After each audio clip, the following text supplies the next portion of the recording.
So egg freezing is also referred to as oocyte cryopreservation. So generally speaking, if I had to say it in a few words, is when a woman's eggs are extracted, frozen, and stored for use at a later time.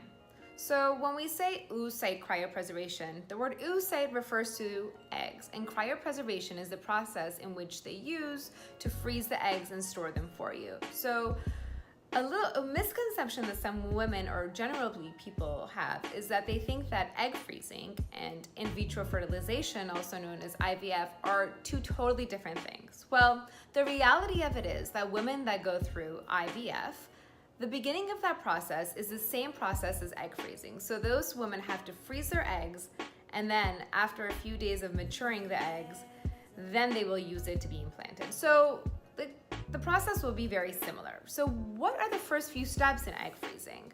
So the whole process, like I've mentioned tons of times to you before, it will take a couple weeks. Step one is what we call ovarian suppression. So you'll go to the doctor, they'll do your blood work, and they'll check your follicle count. And if they see that you have enough follicles they want you to move forward, what they first will do is suppress your ovaries, which means kind of shutting them down and stopping any activity in the ovaries. And they'll do this by giving you either birth control or another hormone called Lupron. And that is all dependent on your doctor's protocol. My doctor's protocol might be a little bit different than yours, and that's okay. They all have their own method of doing things in this process.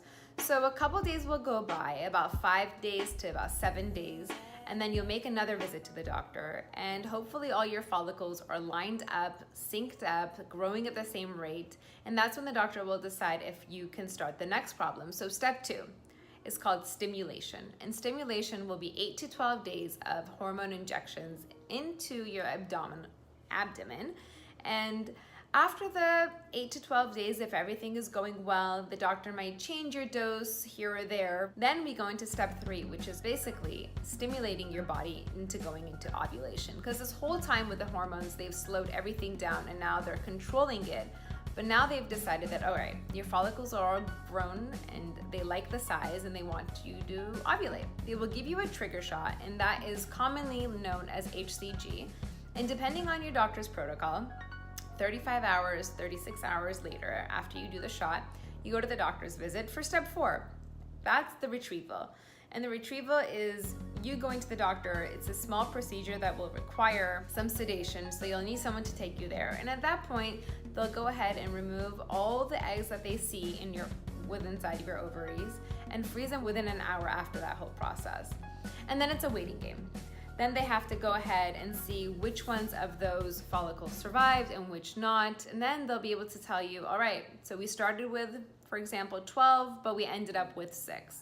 It sounds simple, but you will be going through an emotional roller coaster probably, and you might be okay. Every woman will have a different experience through this process. But watch me, follow me at conception.losangeles to show you that, hey, this is what happened to me. It might be similar to your journey, it may not, but if you're ready to ride the journey, follow me and I'll show you exactly what it's gonna look like.